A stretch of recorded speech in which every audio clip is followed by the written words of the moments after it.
अजय आलोक जी, आप 110 सीटों का दम भर रहे हैं, ममता बनर्जी की पार्टी 125 सीटों का। ये प्रश्न आज मैंने गृह मंत्री से भी किया, जो हमने अपनी रिपोर्ट में दिखाया कि आखिर कई सारे राज्यों में हमने बीते दिनों में देखा है कि जो भारी तादाद में वोटर निकलता है, कई बार प्रो इनकम्बेंसी के लिए निकलता है। तो फिर बंगाल में ही, और आप ही की सरकार वहां पर वापसी कर पाई है कई राज्यों में पिछले दिनों में, तो फिर इस बार जब भारी मतदाता निकला है लगभग 93%, तो बीजेपी को क्या लग रहा है कि कैसे हम ही जीत रहे हैं, क्या आधार है इसका? देखिए अंजना जी, आपको दो चीज का ध्यान रखना पड़ेगा। एसआईआर में यहाँ पे वोट कटे 90 लाख के लगभग, 1,20,00,000। उसके बाद 81-82% बंगाल में हमेशा वोट होते रहा, और इतने वोट कटने के बाद 92% की पोलिंग हो रही है। तो क्या आपको इससे ये समझ में नहीं आ रहा है कि कितने डर के मारे लोग वोट देने निकलते नहीं थे पहले? ये भयमुक्त चुनाव जो चुनाव आयोग ने करवाया है, जिसके लिए उसकी भूरी भूरी प्रशंसा की जानी चाहिए। और बंगाल आप घूम रही हैं, आपकी पूरी टीम घूम रही है। एक एंटी इनकम्बेंसी या एक परिवर्तन की जो लहर है, परिवर्तन परिवर्तन परिवर्तन, ये जो लहर है कि किसी भी हालत में टीएमसी को यहां से भगाओ। ये दीदी को भगाने के लिए, दीदी तो बोलना हमको बेकार है, ममता बानो को भगाने के लिए बंगाल की जनता एकजुट हो चुकी है। और ये चुनाव जनता ही लड़ रही है, ये हम नहीं लड़ रहे हैं। एक एजेंडा पहला है। मैं ये नहीं कह रहा हूं कि एजेंडा है कि भारतीय जनता पार्टी को लाओ, एजेंडा एक ही है, get rid of TMC, Tablighi Markaz corporation से छुट्टी चाहिए। यही है मुद्दा। एंटी इनकम्बेंसी इसी को कहते हैं, क्योंकि एक बहुत बड़ा तबका जनता का इनसे डरता है, इनसे नफरत करता है, लेकिन डर के मारे बोल नहीं पाता है। ठीक है, आज देखिए अजय आलोक जी, आप प्रेस कॉन्फ्रेंस में मौजूद थे जब गृह मंत्री की प्रेस कॉन्फ्रेंस हो रही थी कोलकाता में, और कोलकाता से ही लाइव शो हमारे दर्शक देख रहे हैं।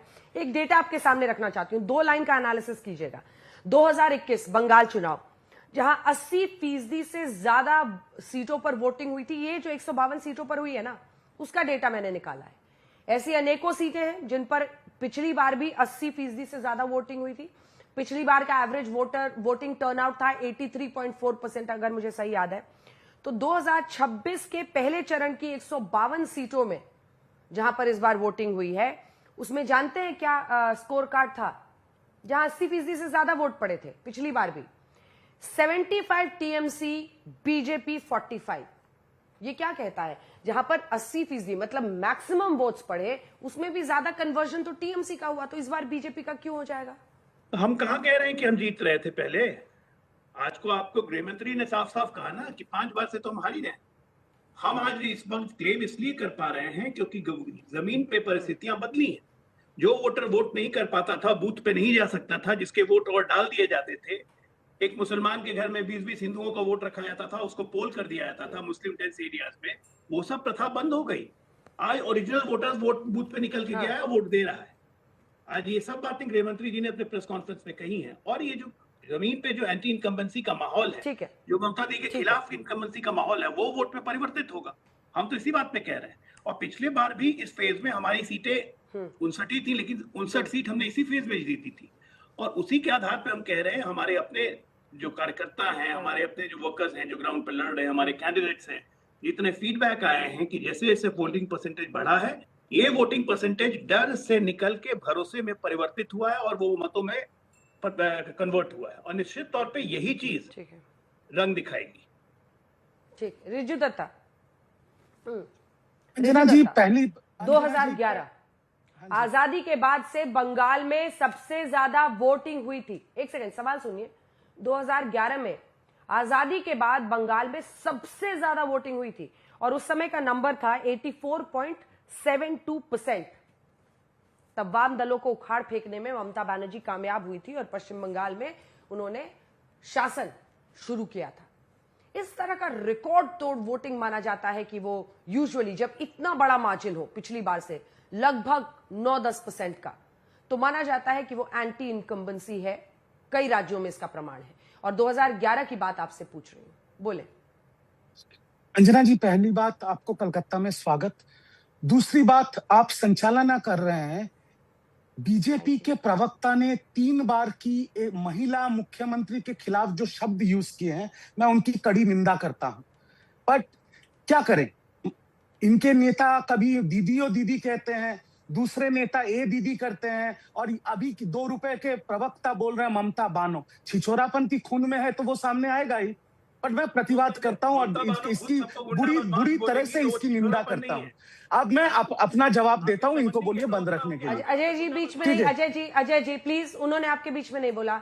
अजय अब जी, मैं अजय जी चाहूं वेट तो for your turn, please wait for your turn. मैं भी चाहूं तो कभी बोलिए। आप शब्दों का इस्तेमाल कर सकता हूं प्रधानमंत्री और गृह मंत्री के लिए, पर वो हमें शोभा नहीं देता। हम वैसा काम नहीं करते हैं और पैसी पार्टी से बिलोंग नहीं करते।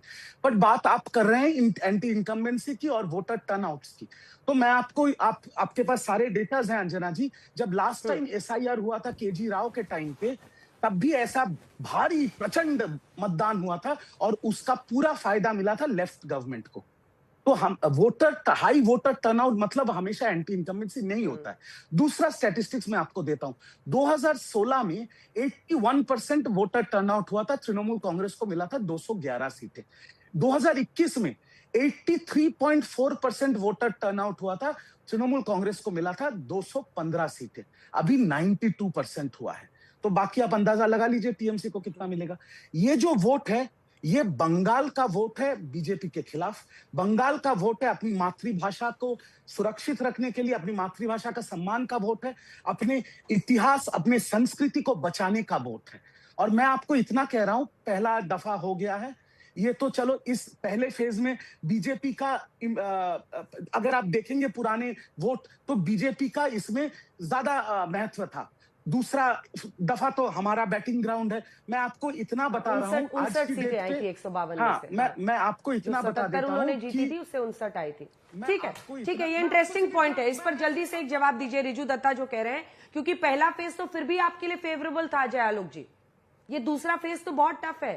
ममता बनर्जी ने क्योंकि आपकी 77 सीटें आई थी, 59 पहले फेज से आई थी और दूसरे फेज से 17 एक 18 सीट खाली आई थी। देखिए अंजना जी, हम सीधा कह रहे हैं कि कैलकाटा प्रेसिडेंसी में 126 सीटों में हम सिर्फ 18 सीटें जीत पाए थे, इसमें कोई शक नहीं है, जो दूसरे फेज में पड़ेगा। यहाँ पे हमने मेहनत की है।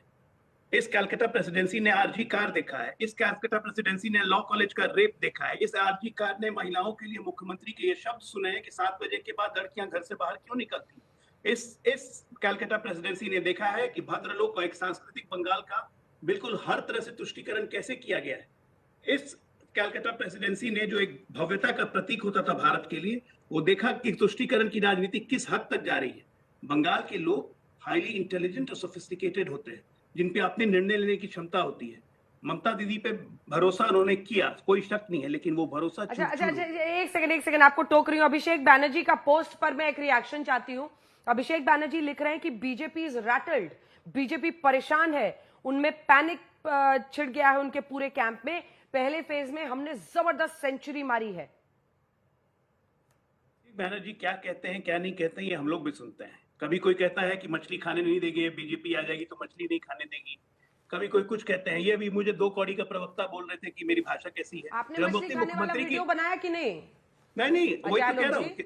अपने मुख्यमंत्री की भाषा सुनिए, प्रधानमंत्री गृह मंत्री को गुंडा बदमाश कहते हैं। वो उस वक्त वो भाषा समझ में नहीं आती है। यहाँ पे ड्रामा करने की कोई एक सीमा होती है, वो ड्रामा लगातार चल रहा है। इस बार पैर वैर नहीं टूटेगा क्या? हड्डी उड्डी प्लास्टर वस्टर लगे? नहीं, इस बार नहीं होगा ये सब, इसलिए क्योंकि खुद एक्सपोज हो चुके हैं लगातार। रैटल्ड इतने हो चुके हैं खुद कि हर दिन बयान बदलते हैं। देखिए, मैं ये जो कीचड़ टाइप लोग हैं, मैं उनसे बात नहीं करता, क्योंकि कीचड़ की तरफ थूकने से या पत्थर मारने से कीचड़ अपने ऊपर ही आता है। मैं आपको सीधा आपके चैनल पे 4 चीजें होने वाली है 4 मई को, मैं आपको इतना बता दूं। पहला बात देखिए, दूसरा फेज में हमें चाहिए सरकार बनाने में और 30 सीटें बस। तो 4 तारीख को 4 चीजें होंगी। पहला चीज, एकक संख्या गरिष्ठता, मतलब सिंगल मेजॉरिटी के साथ ममता बनर्जी अपनी सरकार बना रही है। दूसरी बात, चौथे टाइम के लिए ममता बनर्जी फिर से बंगाल की मुख्यमंत्री की शपथ ले रही है। तीसरी बात, लीडर ऑफ अपोजिशन, मतलब नेता प्रतिपक्ष के पद पे शुभेंदु अधिकारी नहीं रहेंगे, क्योंकि वो नंदीग्राम हार चुके हैं, भवानीपुर भी हार रहे हैं। और चौथी बात, इतना अच्छा इलेक्शन कमीशन इतना अच्छा वोट कराने के बाद भी SIR में बीजेपी के टारगेट का 1 करोड़ 25 नाम काटने के आसपास आने के बाद भी, जब बीजेपी 100 से नीचे रह जाएगी, तब ज्ञानेश कुमार जी का भी नौकरी नहीं रहेगा। ये आप सेव कर ले, आपका आर्काइव बहुत स्ट्रांग है, और बीजेपी के प्रवक्ता भी सेव कर ले ये 4 बातें। ठीक है।